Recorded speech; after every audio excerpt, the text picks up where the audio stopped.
Good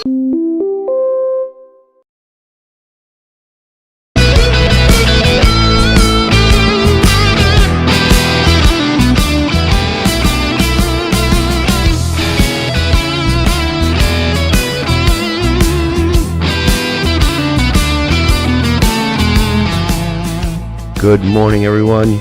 You're listening to Right Side Up. My name is Mike Taglavia. My co-host today will be Nathan Peets. Nathan, welcome back. Thank you very much for joining us. Always a pleasure and my privilege. Yes. Thank you. Yeah. So before we get into the devotional that I look forward to you doing every time you join us, I just want to remind our listeners, last show we talked about a lot of the mistakes that too many in elected position are unwilling to admit. And we're going to talk about some more mistakes that have been made that maybe this upcoming session can be addressed. We're going to talk mostly about public safety. We didn't talk about it last show, and it's still it's forefront in most people's minds statewide, not only in my county, not only in my district, but statewide. So that's one of the things we're going to discuss, the public safety issues and mistakes that have been made by past legislatures that maybe we should be looking to correct so that people can feel safer in their homes, in their towns, at school, at their job, wherever it is, but statewide. So with that, Nathan, please go on with your devotional. Sure. Well, I ask God to bless this brief meditation on His Word, and if any of our listeners aren't accustomed to reading the Bible or ever going to church, my prayer is simply that you hear that there's some truth in the words I'll say. All of us are familiar with abuses of authority, whether that comes from parents, from school experience, from civil authorities on the local level or state level or federal level. Yep. And I think a lot of the discussion that's going on in our country right now is two different sides competing over what is the greater fear. Mm-hmm.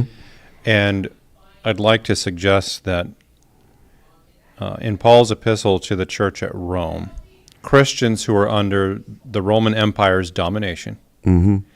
that the words he gives them are instructive for us, that if we have a proper recognition that authority does come from God, yeah.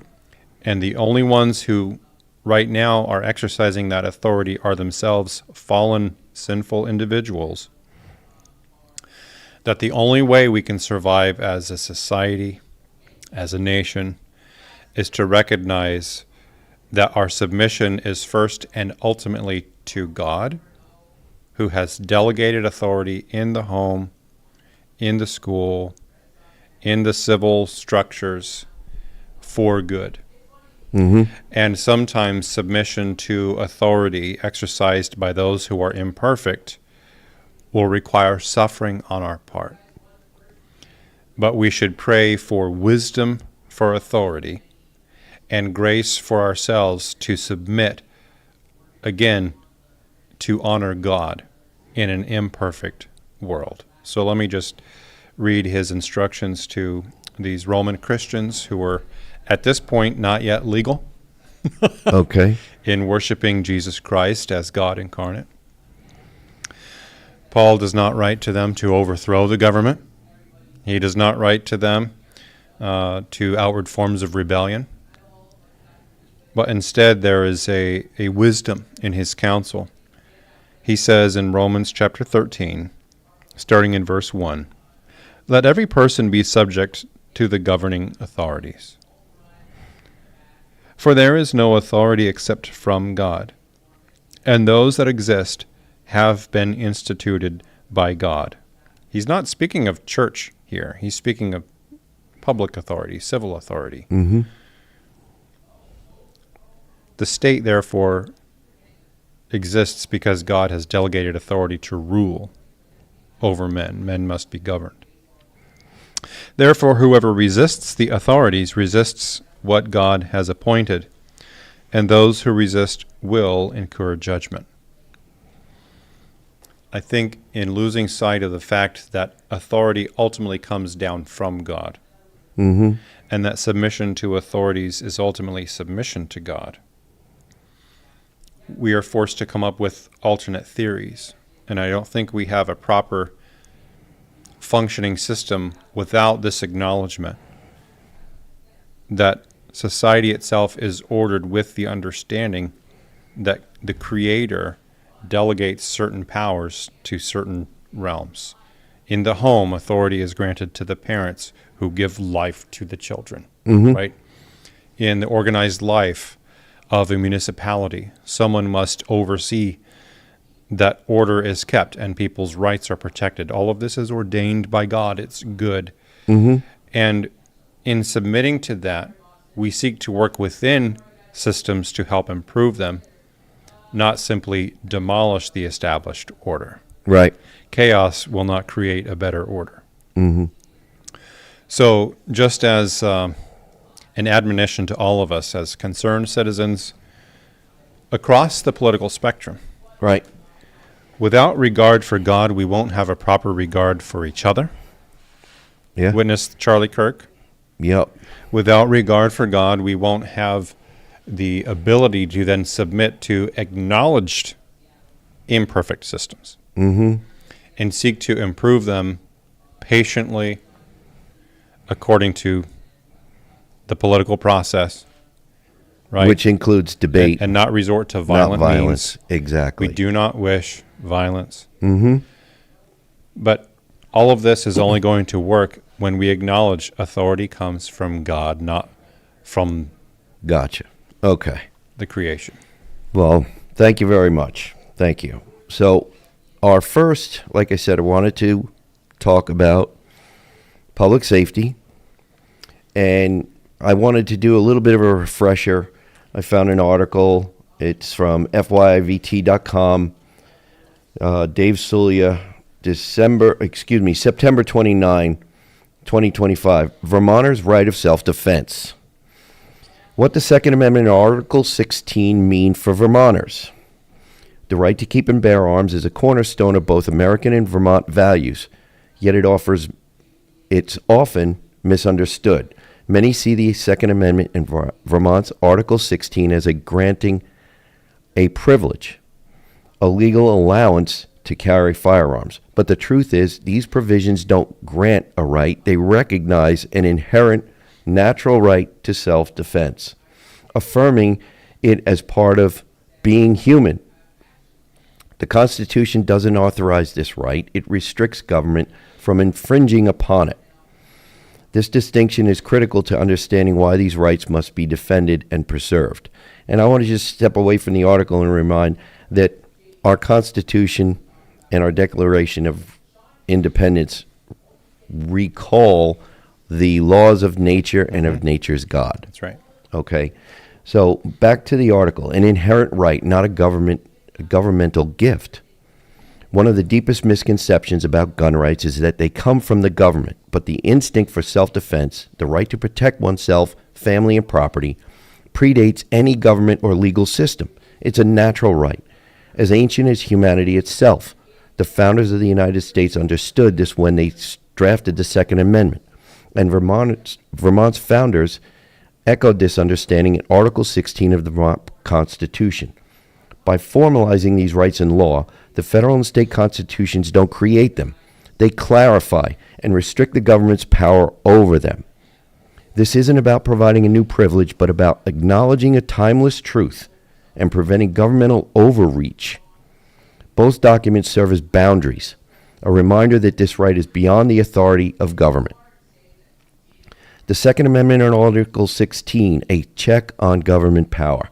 The framers were well aware that throughout history, governments have expanded their power by undermining individual freedoms. The Second Amendment and Article 16 are in place not to empower the government, but to restrain it, ensuring that the people retain their inherent right to self-defense.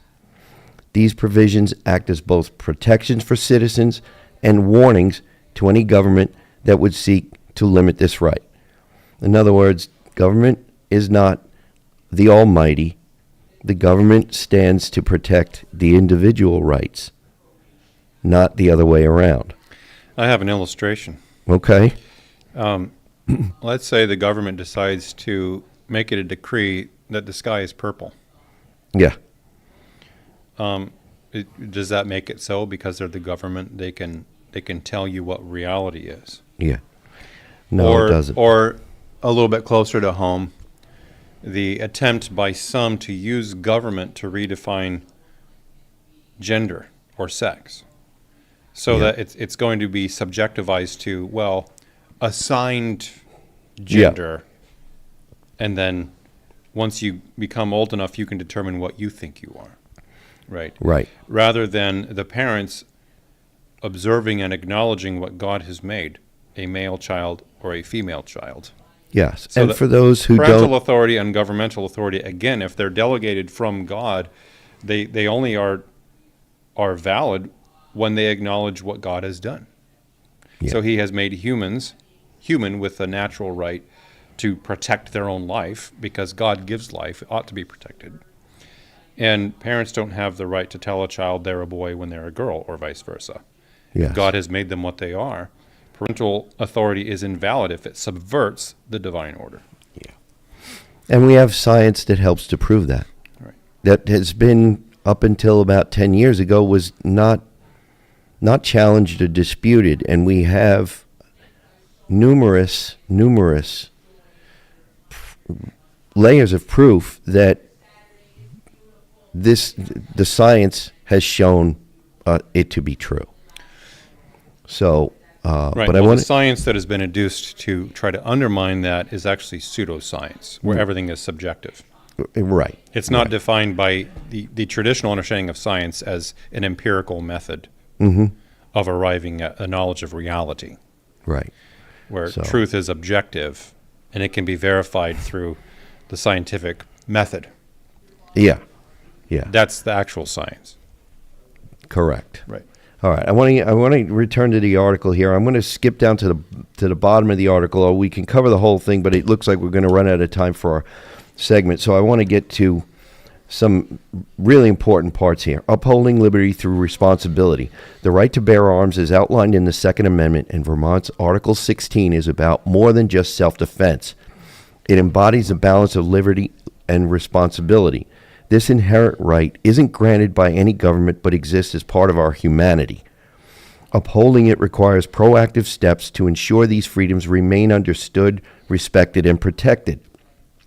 For Vermonters looking to foster a responsible approach to gun rights, here are some steps to enhance and open the discussion. Promote education on responsible gun ownership. Schools and community programs can offer resources on firearm safety, handling, and legal responsibilities, fostering a culture of responsibility and informed ownership.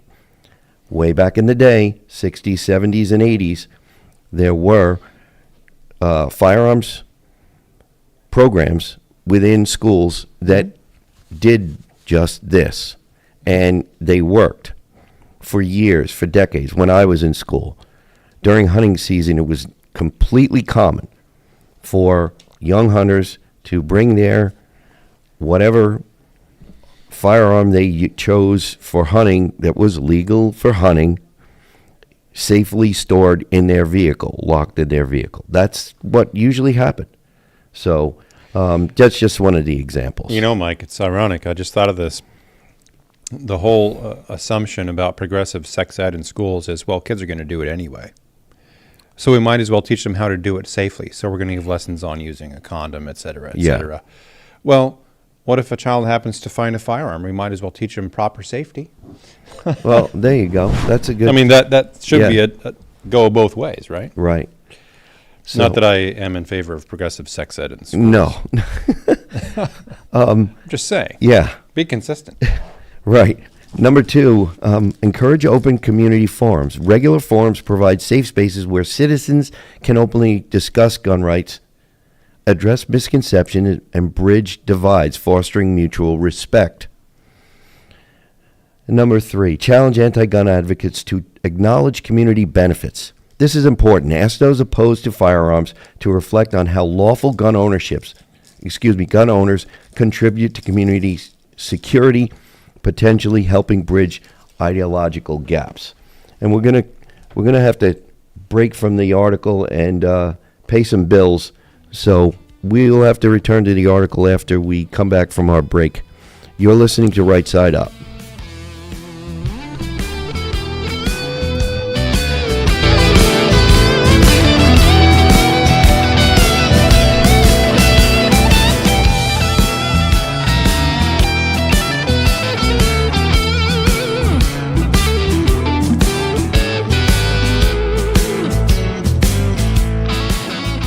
Welcome back, ladies and gentlemen. You're listening to Right Side Up. My name is Mike Taglavia. This week we've got Nathan Peets as my co-host. I'm very thankful to have you with us. Thank you, sir. My pleasure, as always. I want to jump back into this article. There's a lot to it. Number 4, this is from FYVT. Let me scroll back to the top here. Vermont's right for self-defense. And there's a list of things: support communication and conflict resolution programs in schools, investing in communication skills, conflict resolution, and emotional regulation programs can address root causes of violence, decreasing the need for reactive legislation. Now, we see one of the things that I hear about a lot is emotional regulation problems with young students. And I think that's one of the main issues that schools are facing, where there's so many people who seemed to think that school is a replacement for parenting, and it's not. So this number 4 is probably not a bad thing. Just number 4. Number 5, advocate for balanced media representation. Wouldn't that be something? Encourage media to cover lawful and defensive firearm uses alongside negative incidents, helping the public see responsible gun ownership's positive impact. Number 6, engage legislators on constitutional intent. Regularly remind legislators that the Second Amendment and Article 16 exist to limit government's control over this right. Ensuring policy decisions respect the true intent of these provisions. This needs, number 6, engage legislators on constitutional intent. This needs to be brought up time and time and time again, because it's one of the things that has managed to enable the stifling of the Second Amendment in many, many cases. Let's see. This is a good section on this article. A challenge to anti-gun advocates. For those who oppose the right to bear arms, the challenge lies in the consistency of their beliefs. Imagine if anti-gun advocates displayed a sign in their front yard stating, quote, "This household is against gun ownership. There are no firearms here," end quote.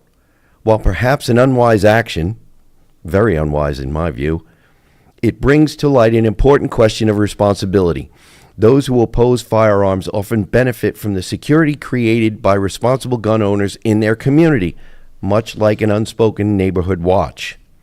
This challenge isn't just about putting up a sign. It's about reflecting on the social structure that gun rights create by publicly stepping away from the protections that responsible gun ownership provides. Anti-gun advocates would in effect be choosing to forego a level of security that is indirectly offered to everyone in the community. That's a very good point, and that's one of the reasons why I wanted to make sure not to skip it, because it's one of those things that people don't realize. In the state of Vermont, it's constitutional carry.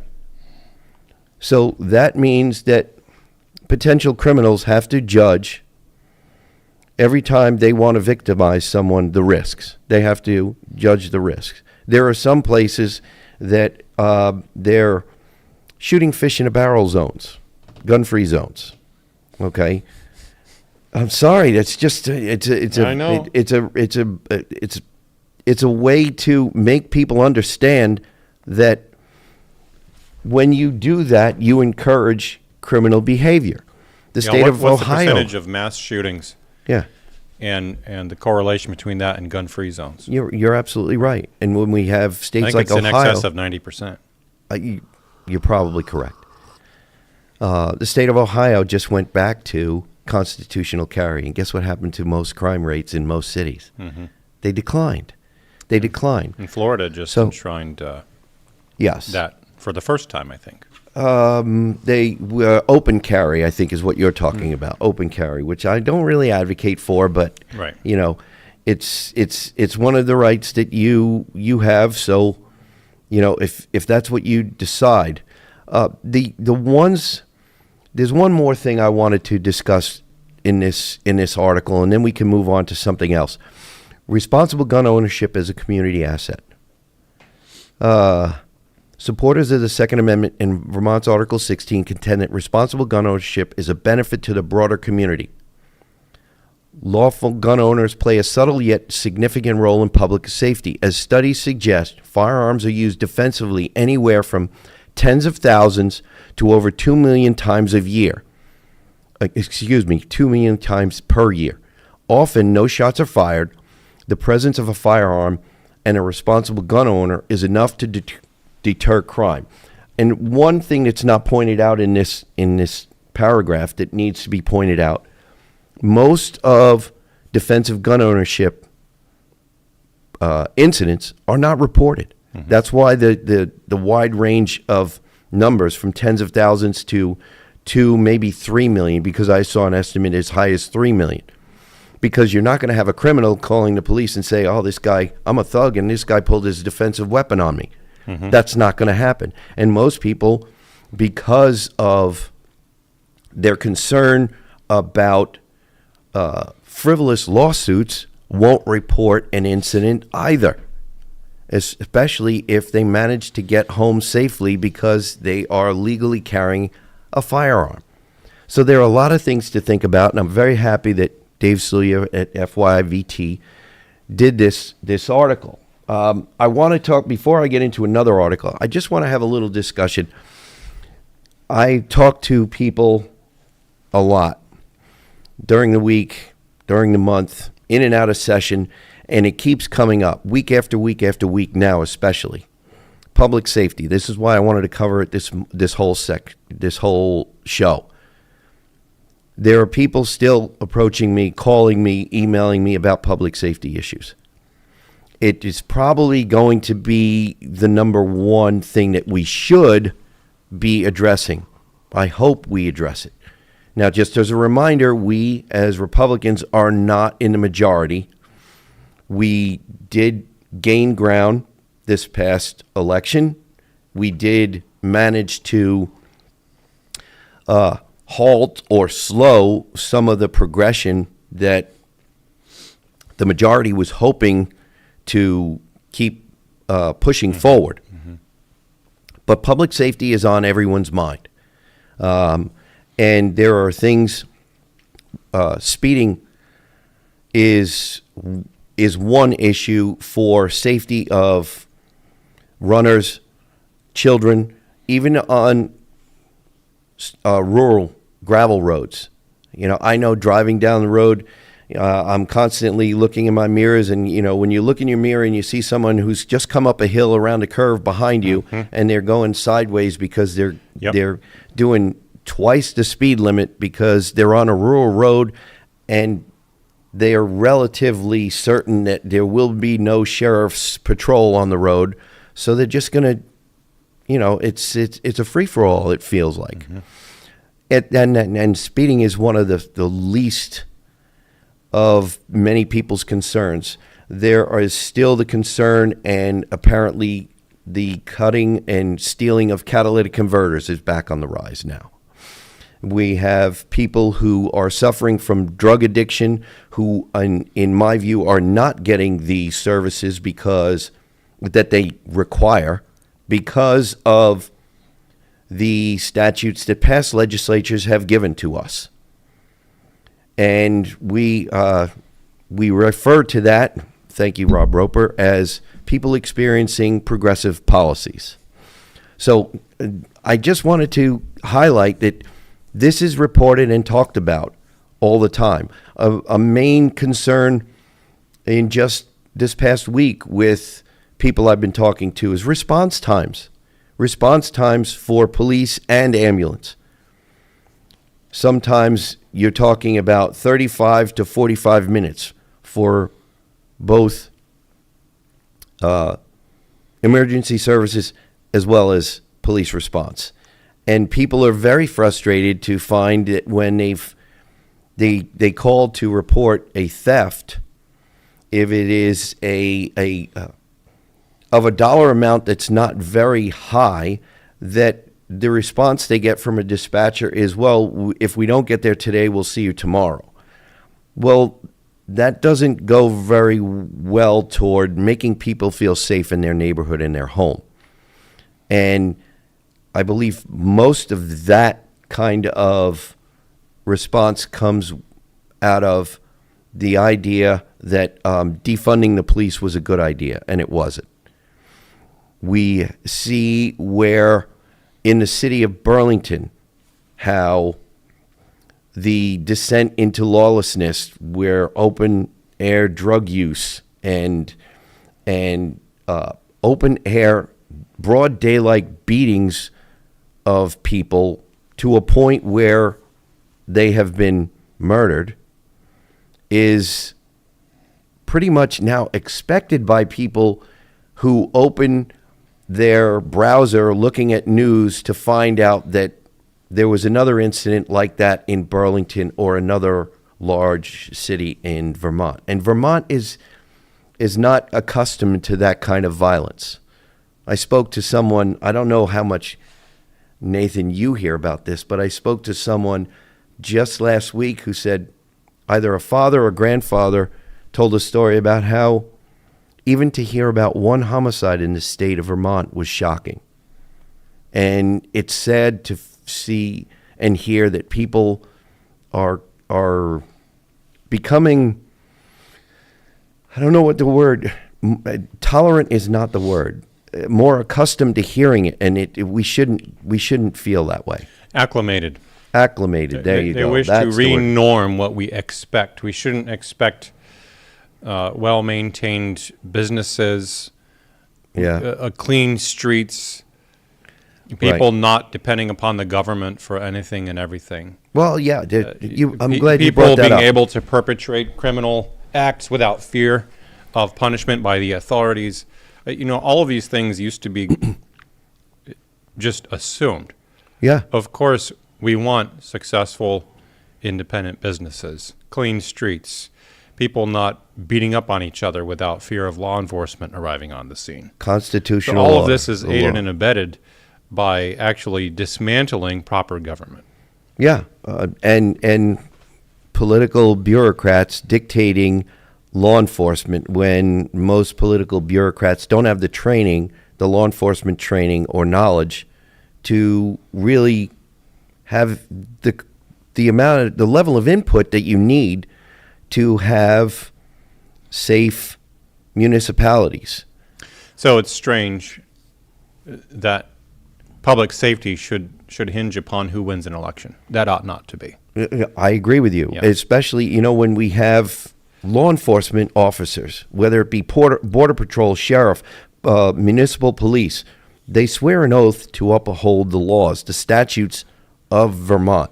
For a bureaucrat to decide, whether it be a mayor, a city council, or whoever, to decide, well, we've taken and looked at the Vermont statutes and we've picked 24 that we don't really think are fair or correct, and we just choose not to enforce them now, then those bureaucrats have all of a sudden become legislators, and that's not in their job description.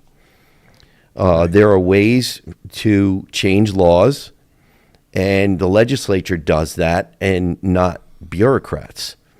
So this is one of the reasons why we do this show, to keep people informed. We're always asking, when we're not on the airwaves, ladies and gentlemen, that doesn't mean our civic duty goes away. Inform yourselves of what's happening in your neighborhood, in your county, and who is influencing, what's happening in your neighborhood, in your county. And unfortunately, Nathan, the time is flying, and we're coming up on the end of another segment already. So we're going to have to continue this in our next segment. You're listening to Right Side Up.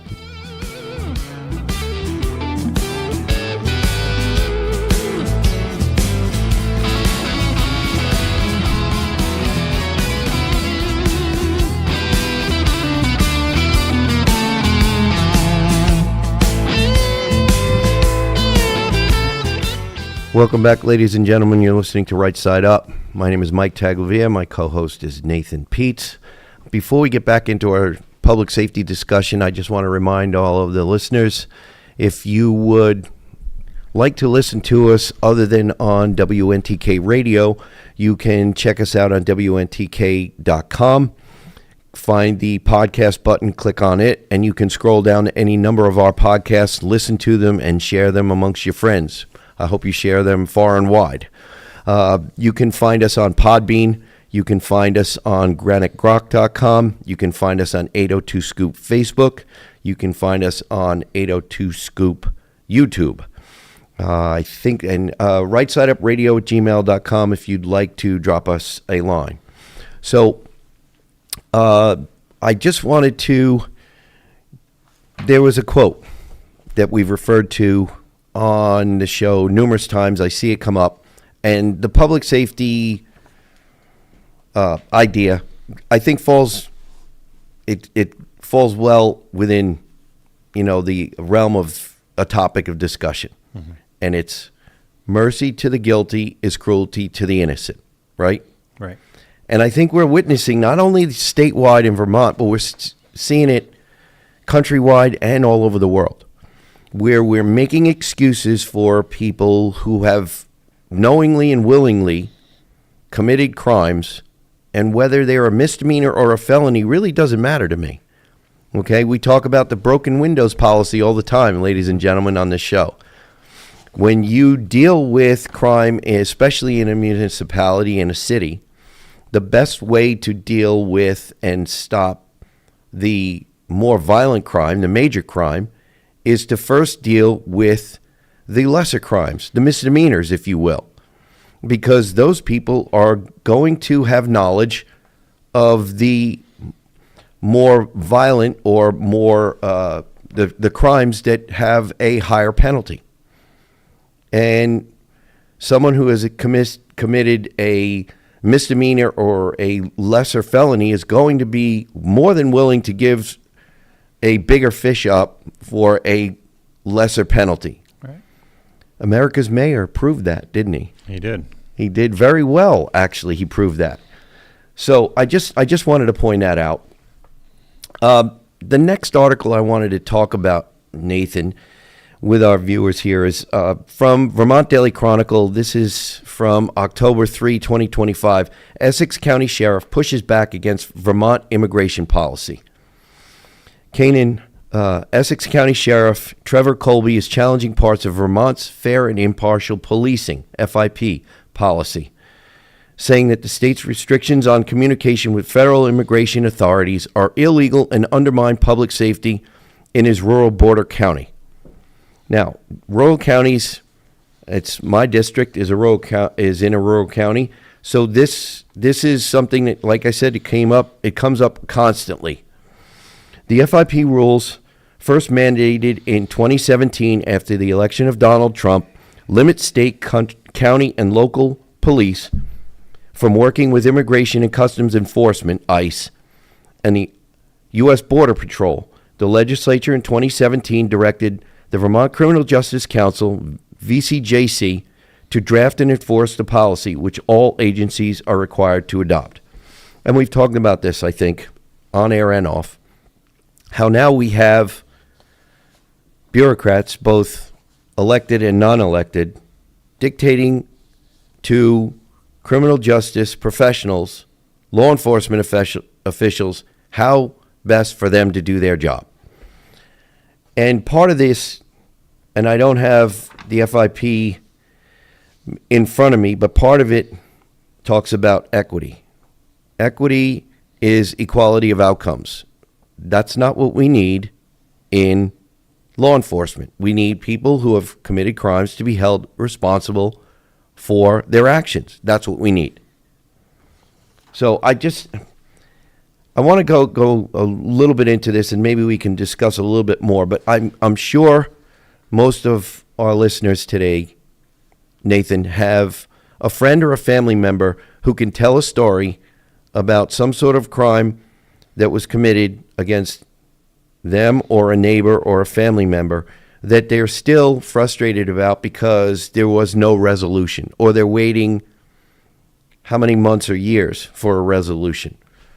Encouraging some of these policies, FIP included, are encouraging recidivism.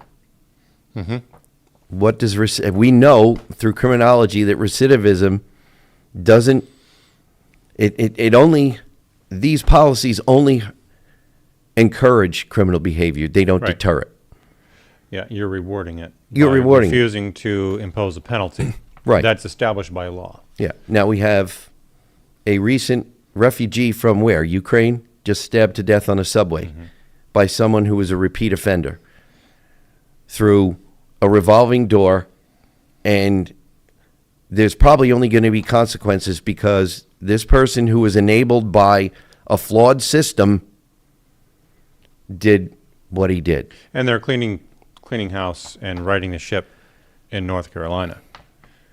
North Carolina that's where this particular incident you're talking about, right? Right. And there's another incident. I do not remember what state it was in, and I did not watch the video of the father.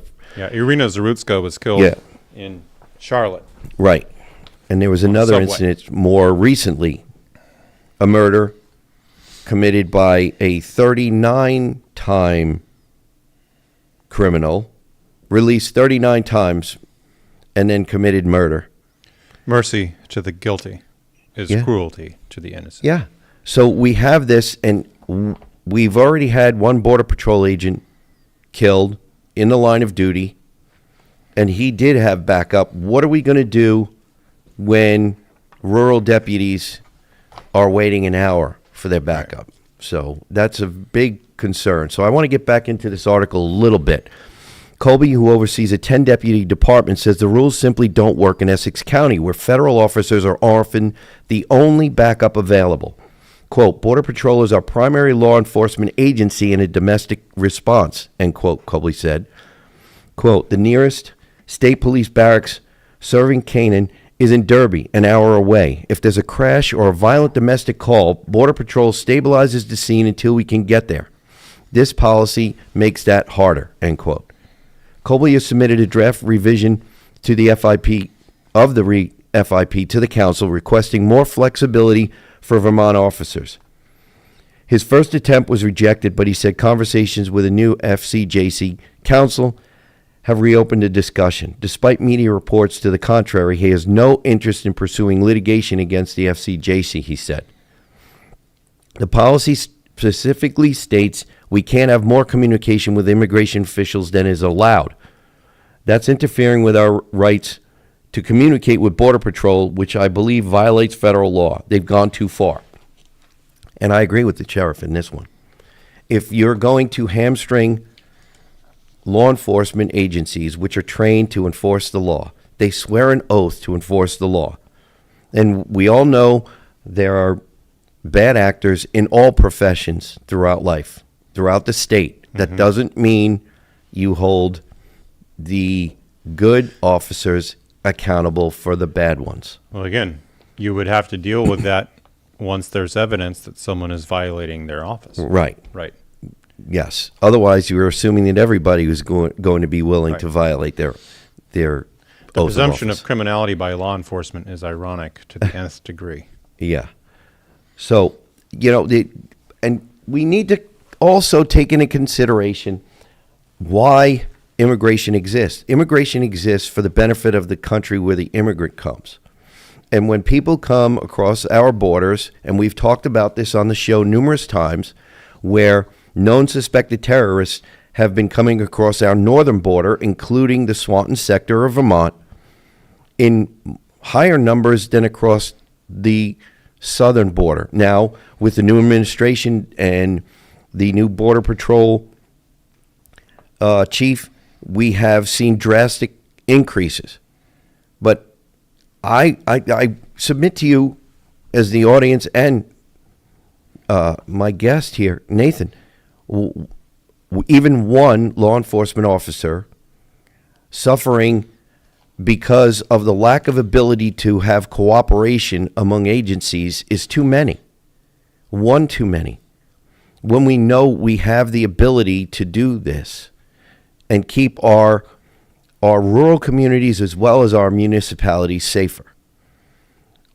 Not allowing or hamstringing departments. We've seen what happens. We've seen when a mayor in the biggest city in Vermont hamstrings and puts gag orders on public safety notices to the police commissioner, what that does. Yeah. It makes We need business less owners of that, not more. less of it. Right. Like you said, we need business owners to know that not only will their customers, but their employees will be safe. We need people in rural counties to know that they are being safe, being kept safe, especially when they are in a border county where it's known that we have illegal immigration happening. And not just illegal immigration, we have trafficking of humans, trafficking of drugs, trafficking of firearms. So this is a multifaceted reason why we want It's really more cooperation, not less. It's really anti-government. It's government imposing anarchy.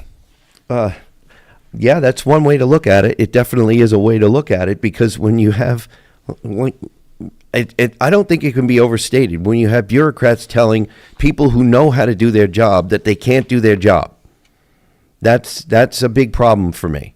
That's a big problem. These sheriff's deputies, these police, these border patrol, these ICE agents get up every morning. They put on the badge. They swore an oath, and they know that they're potentially could be putting their life on the line every time they step out and go doing that, and they do it anyway. So to hamstring them, to me, is absolutely the wrong turn, a wrong turn to be taking.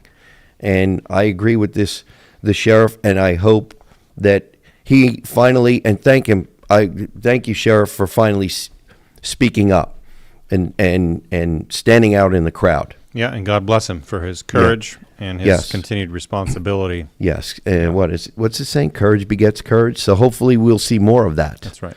Hopefully we'll see more of that. He's not doing this for notoriety. He's doing it to keep his deputies and the people he serves safe. That's what I think needs to be pointed out. This is about public safety, to protect and serve. I'm sure that's why this sheriff signed on to do the job that he's doing. Right. It's, I'm sure he could have probably found a profession that's more lucrative and much safer, right? And I'd like to interject right there that I think maximizing income is not the highest value. No, it definitely is not. Finding a meaningful career in which you can improve your society is actually the greatest value. Yeah. This is what inspires teachers to do what they do. Yes. And everyone knows it takes a special person to go into that classroom. Yes. Right? We need to uphold our teachers. We need to also empower them to discipline in their own classroom. That's another topic altogether. Yep.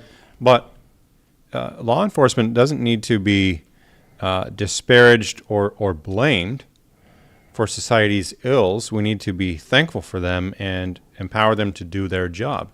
If someone steps out of line, we have rules for that. We have penalties. There's a legal process for holding rogue cops accountable. Right. But we're now hampering all of them from holding criminals accountable, which is their actual job.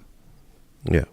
So we need more people to pursue vocations that are for the good of all of society rather than just personal interest. Yeah, and the revolving door, to the idea that a sheriff comes across someone, and in doing his job, performing his job, he finds out that there is another crime that has been committed, that they've come across an illegal alien, someone who's in the country illegally by simply crossing the border and not getting a visa, not having a passport, having the correct documentation, that to go and let them go, to me, if they've sworn an oath, then they know they're doing the wrong thing right off the bat.